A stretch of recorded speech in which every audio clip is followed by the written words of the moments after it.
4th and 35 as Cooper Bentz punts away to Eddie Williamson. And the Blue Streaks, who show some pressure on the right side, force Wesley to protect a little better. Bentz with the left foot gets it away. Williamson will play it on the bounce. Maybe not. He does pick it up, and he's got to get away from Cap Miller quickly. Williamson to the outside at the 15. Still on his feet to the 26-yard line. How about Williamson's vision and waiting for some of the blocks to set up even as traffic converged on him? Extremely shifty guy.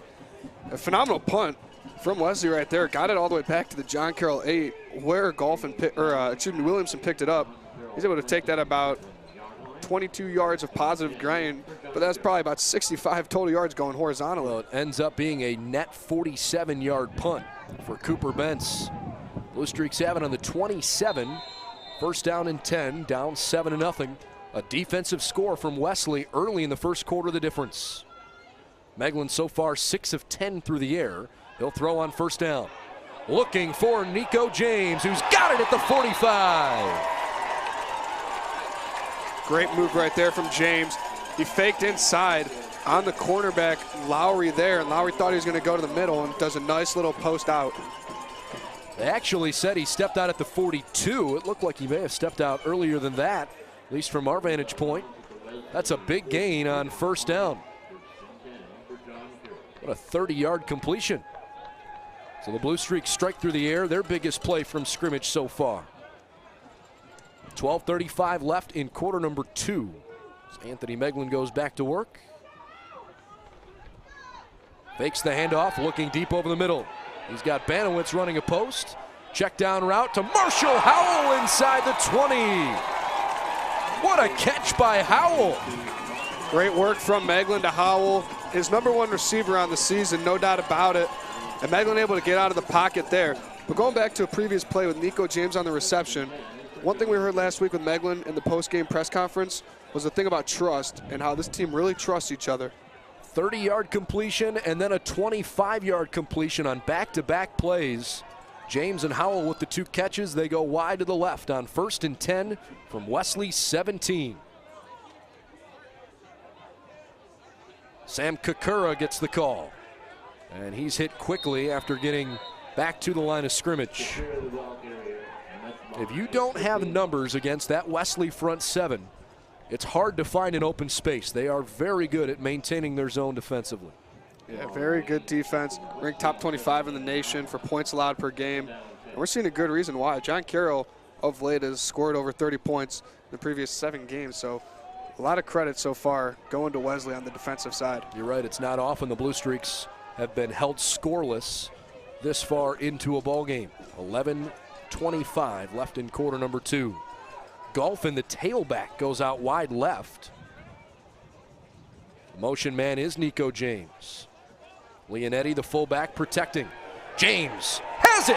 Touchdown, John Carroll! Anthony Meglin threads his way up the field to tie the game. Misdirection right there from John Carroll, as Wesley definitely had to be confused with Golphin being split out far wide and then Nico James in the backfield. But it works for John Carroll as they're going to send out the kicking unit. John Carroll and Wesley tied at 14 in overtime number 2.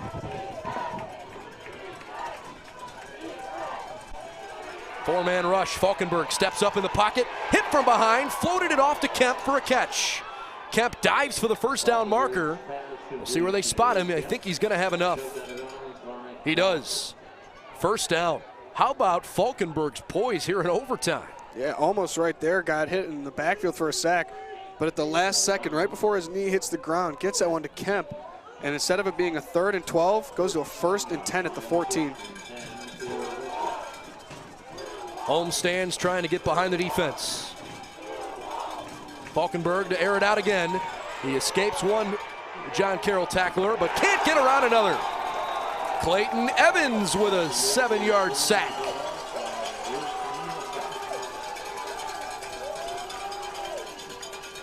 Brings up 2nd down and long. You know, the last several years, Wesley has been led by arguably the best quarterback that's ever played D3 football in Joe Callahan. He won the Ghilardi Trophy. If you're unfamiliar, it's the Division III version of the Heisman Trophy Award. threw for over 5,000 yards last year. And this year it's been trying to figure out, is it Falkenberg, is it Dan Kisak? Well, Falkenberg is trying to prove his worth here in overtime number 2. 2nd and 16. Pursued by Murtaugh, and he's sacked again! 2 in a row!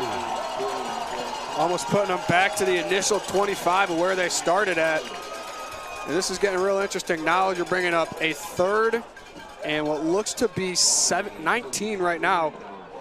And you got to imagine that you either go end zone or possibly running the ball here to pick up some yards for your kicker. Wesley is 4 for 20 on 3rd downs. Wind is at Wesley's back, and it's a strong wind.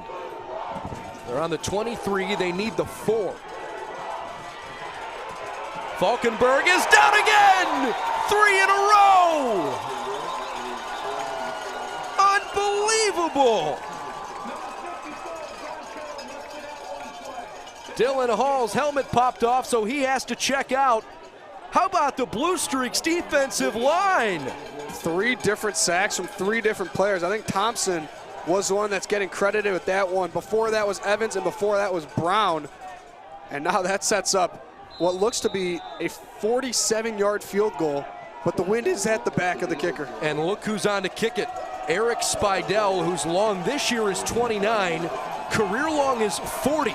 This is from 47. Overtime number 2. It's on the way, and it's good.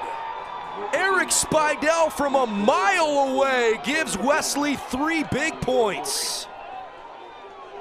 Keeping the game alive for Wesley, essentially. What a kick. The Blue Streaks nearly blocked the kick, but they couldn't quite get a paw on it.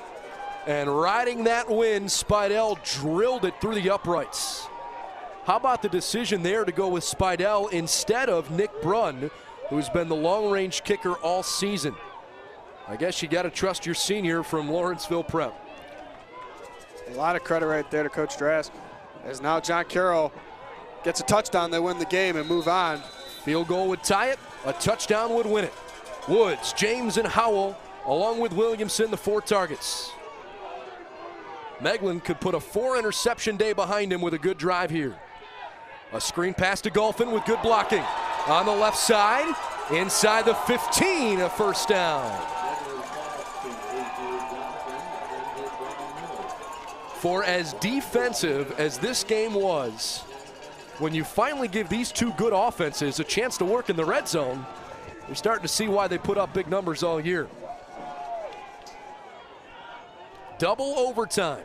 If you joined us late, I'm Brendan Gulick alongside Ryan Taransky. And this could not have been much more fun to this point. The Blue Streaks must find the end zone. Meglin fakes the handoff. He's got Leonetti. Dumps it to him. Leonetti is close. He's in!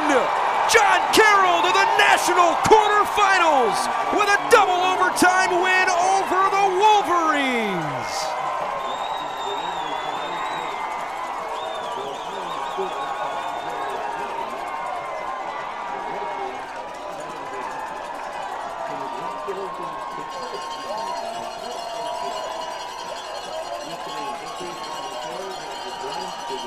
Brennan, I think it's safe to say in this overtime, Leonetti might be the MVP.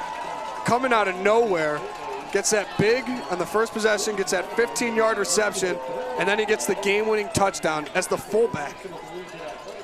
For the first time since 2008, Wesley is eliminated in the 2nd round of the playoffs. And John Carroll just might be Destiny's child. A win in the final minute at Mount Union to win the first conference title since '94. In their first ever game hosted in the 2nd round, the Blue Streaks with a double overtime win against a playoff-tested, really talented team from Dover, Delaware. And the Blue Streaks have punched their ticket for the 2nd time in 3 years to a national quarterfinal appearance. Incredible.